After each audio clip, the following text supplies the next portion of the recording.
Hey guys, I'm right here at WPPI right now, and I've got something really cool for you. What I'm going to do is I'm going to do a quick, less than 2-minute interview with between 6 and 10 of the hottest photographers that are here right now, and I'm going to get some questions and answers that are going to help you. Instead of doing the full 30-minute tutorials, I'm going to do 3 questions, and every single one of them I'm going to ask the first question: what do they do and how did they get into it for a living? Number 2, what is it that keeps them motivated, keeps them inspired? And then the third question I'm going to ask them is going to be a wild card for each one based on the answers we get. So I think you guys are going to enjoy this. Without further ado, less of me, more of them. Let's go. How you guys doing? I'm photographer Matthew Jordan Smith. I photograph celebrities, fashion, and beauty. And I love photography. Now, how did I get into the world of fashion, beauty? I started off by training. I went to art school, learned photography. Then I went to New York City, worked as a photo assistant, where I really learned the business. And then I started on my own, started working for magazines, and then from that, the magazines led to advertising, led to commercials, led to celebrity, and now I fly all over the world and shoot all the time. Now, how do I stay inspired? That's a great question. I've always been influenced by the things around me. I lived in New York most of my life. Now I live in Tokyo, and you're around these visuals all the time, so life inspires me. I think as a visual person, you must always look for things to connect with, and that's what I'm doing every day. I'm looking for things that I like, that inspire me, that influence me, and then I use it in my work. So if you could travel back in time and talk to your younger self when you just started in the industry, what's one piece of advice you could give? That's a funny question. Wow, I've got a podcast called the Master Your Lens Podcast, and today that's exactly what I was talking about. If I could travel back in time to my younger self and give myself advice, what would it be? Number 1, it would be to trust your vision, your visual voice.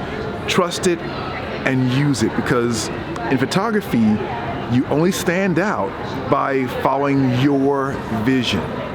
That's the secret. Hi everyone, I'm Anya Anti. I'm a fine art conceptual photographer. Originally I'm from Ukraine, but I moved to the United States 3.5 years ago. So I've been always a creative person. As a child, I've been good in painting as a craft. And in 2009, I discovered photography. And a year and a half later, I started shooting surrealistic female portraits, which became a preferred genre and a hallmark of my work. So photography for me is not just what I love and what I do. It is also about self-expression, about reflection of my emotion and passion for beauty. So for me, well, yeah, I think that's it. For me, I think it's a passion, a desire for storytelling and for beauty. Because for me, photography is not just only about taking beautiful pictures, but also conveying atmosphere, bringing an idea, and telling a story. And also, well, okay, becoming the best in what I do keeps me motivated. So for someone who's starting out and maybe just starting to get some of their first jobs, what do they need to do to be the best? Just loving what I do. I mean, just loving what you do. Be passionate about what you do. And if you really love something, if you really love what you're doing, I believe that it will bring you somewhere eventually.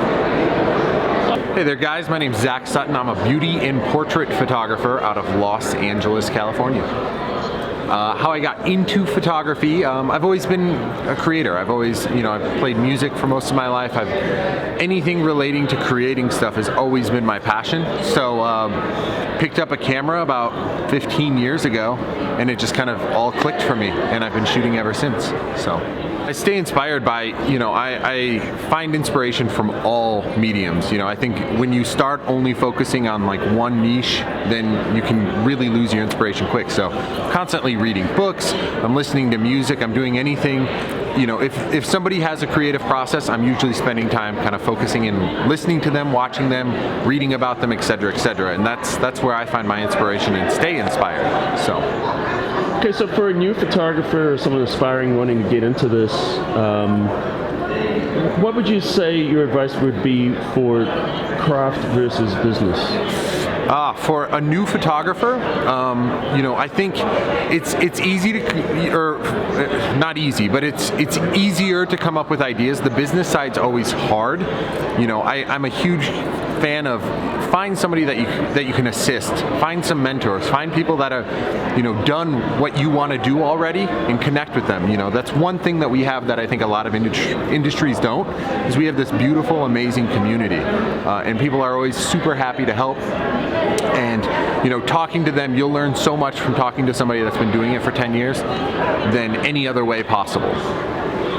Hey, I'm Ruben, and I'm a Canadian photographer and digital artist. How I got into what I'm doing is the way that I don't recommend to everyone. I got into it through a motorcycle crash, and in the time that I couldn't walk, I taught myself digital art and more advanced photography techniques. So don't do it that way. Every other way is easier. What I do to stay inspired is I'm constantly looking at work. I show up at events like WPPI and I connect with other creative people. We are a herd species and we require people, and I find that there's nothing better than finding other people who are killing it in what they're doing and sharing that love with everyone. How do you find your voice to a person who's trying to get into this? An individual voice.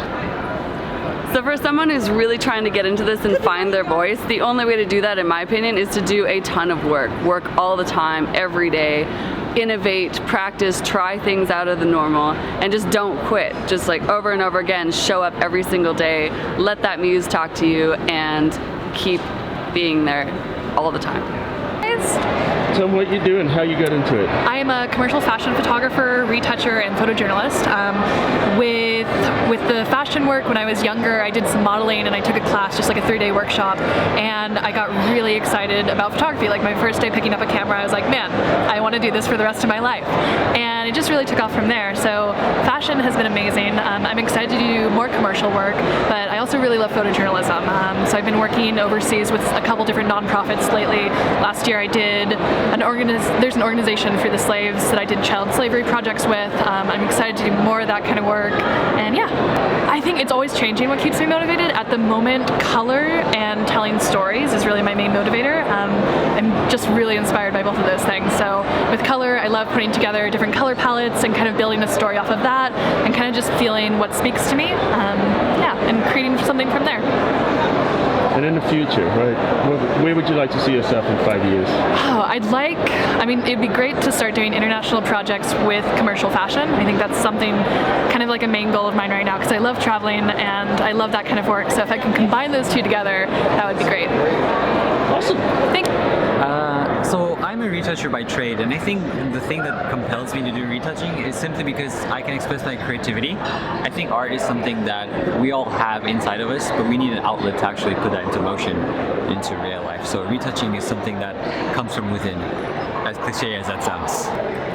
The motivation for retouching actually comes from inspiration. So whenever I look at people expressing what they do, either in retouching or photography, it inspires me to stay a part of that community, and retouching is just a way to keep inspired and doing what I do. All right, bonus question. A person who's an aspiring professional, what do they need to do to get into the industry? If you want to be a professional in the field in terms of being full-time instead of being a hobbyist, or someone who wants to be more creative in their work, I think what you need is, I know it sounds cliche, but you need inspiration. You need to be focused in what you want to do and clear and have a clear path, because if you don't, it's just going to be really difficult in staying focused. Hey there, I'm Joe Edelman. I'm the guy that does that crazy channel on YouTube about the hows and whys behind making great pictures. I got started in photography when I was 11 years old, and honest story, it was to upset my parents. They wouldn't let me get the Christmas present that I wanted, which was a really cool 35mm camera, a Hanamex Praktica Nova 1B. So I went out and I took the money out of my bank account and I bought my own camera, and that was the end. I was hooked. So I started doing newspaper work when I was 14. I had my first pictures published in Newsweek magazine when I was 16, and and I've been taking pictures for the last 42 years, which makes me kind of old. At this point, the best part of it is I get to have fun.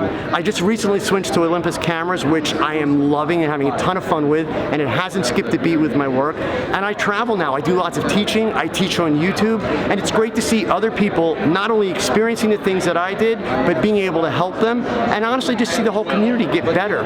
Photography is so much more available to people now than it was when I was a kid, and I think it's wonderful and can only imagine where it's going to go. Okay, so your advice to, say, a young YouTuber, not necessarily a photographer, just a YouTuber in general, what would your advice be to them to grow a successful channel? For a young YouTuber, if you're just starting out, grind. You just gotta shoot and shoot and shoot. You gotta get yourself into that routine of putting out videos regularly. Don't worry about, is it good enough? Don't worry about, is the content amazing? Teach from your heart and keep going, because until you start getting the stuff out there, and until you get accustomed to those famous YouTube comments, and until you start to get feedback from people, you're not gonna be able to find your space. So you may be passionate, you may have a story to tell, but your challenge, just like with a photographer, is to find somebody that you can connect with. So when you're doing those videos, don't do it like you're on a soapbox and talking to people. There's a person behind that camera. Talk to them, and better yet, put yourself in their shoes. So whatever it is you have to teach, and everybody's got something that they can share, put yourself in the shoes of the person that you want to watch the video and talk to them and help them. That's how you do it. Hey everyone, my name's Gabriel Beerman. You might know me from any of the photo trade shows, B&H during the day, but at night, I am one of the night photographers that's part of national parks at night. So, I travel a lot, and a lot of the times that I had free to shoot was at night. So I need to keep clicking. That's very important to me, to keep clicking, keep creating. And night photography is just so magical because it's one of the few things that we can do that we can try to visualize, but it's just, we're seeing the unseen beauty sort of the world. We're playing with time. And I love that, and I've been doing it for over 20 years, and it still surprises me. It still keeps me excited. Well, I really enjoy sharing my night visions, and the teaching and the education that we do, and just kind of being out under the stars, under the Milky Way, or in these really beautiful locations in our national parks and other beautiful places, and sharing that with people and having them get that first aha, or their first star trail, or just their first capture of it. The night skies and all that beauty is so elusive, especially if you're living in cities and very rural, but when we get out to the rural areas, very few people can see that, and we like to try to take you there and not only capture, but also create and kind of hone in on your own night visions. So for a photographer who is working another job and they're trying to get into photography full-time, how would you give them advice on how to balance life and work? Yeah, sure. I mean, trying to balance photography with your daily life is always a challenge, and I've been doing it for many, over 20 years, and for me it was a need. Again, I had to create and photography gave me, it helped my heartbeat and, just get excited about things. So I was always make sure that, hey, I'm going to put in at least 20 hours a week into this passion, something I love, whether it's photography, whether it's writing, whatever makes you feel happy, right? And photography is what, feeds me. So it's like, I do the B&H thing in the day, and that's great, and that's really nice to be linked in to the photo world with that. But I still need to be also, again, clicking and creating, and if I only do it 10 hours a week, I start to get itchy. So making sure and allotting that time to be good to yourself. Hi, I'm Ruben, and I am a photographer that shoots mainly wildlife and also aerial drone photography, and love photography. I'm an educator for Skylum, and I've been doing this for many years. Started out with Nick Software, actually worked for Adobe years ago, so it's been in my blood, and I just absolutely love it. So I got into doing photography when I was very little. We had horses and dogs, and I always had a camera with me, and then just growing up, I just continued to shoot, went to school for photographer at San Diego State, mainly for digital, photography and such. But I really got into it when I started working for Nik Software, for instance, and opened up a cabinet full of Nikon cameras, and I just got absorbed in it. So ever since, I've just been hooked on photography and particularly wildlife. I am inspired by life. I absolutely see everything in my world I see through the lens, and also the software that I use, Skylum software with Luminar and Aurora HDR. I kind of envision what my photograph's going to look like. So I'm just inspired by these wonderful people that I'm surrounded with at WPPI, for instance. Just everybody. It's just great. Okay, so one piece of advice you're going to give someone who's getting into photography, what's the most important thing they can learn? Okay, so the most important thing that I would give advice to somebody is, what do you love to do? What inspires you? Do you have a passion for something? If it's photographing people, or maybe you love animals, that's where you're going to be the best at, is whatever you really love, and just transcribe that into your photography. Hi, I'm Clay Blackmore out here at Wedding Photographers International. Thrilled to be with photoshopCAFE to share some advice and tips about how I'm getting the shot. I've been doing photography for almost 40 years. I did my first wedding when I was 16 years old. I was the high school newspaper photographer, and what I loved most was the recognition I gained from taking great pictures. The more and more friends I made, everybody wanted to be in the shots. I loved it, and I still love it today more than ever. My inspiration comes from shows like this. I'm just overloaded by walking the aisles, looking at so many great images, listening to speakers on every corner. I'm in the Canon booth half the time. I'm over with Tiffin, ProPhoto, Westcott, the different folks like that. Keep me going, keep me inspired, and I love technique. That's what I'm known for, is my technique. Simple portraiture, pose, light, refine. 1, 2, 3, meaning one lighting pattern, 2 poses, 3 camera positions. I learned all this from my mentor, Monty Zucker, and it's ingrained into my hands so much.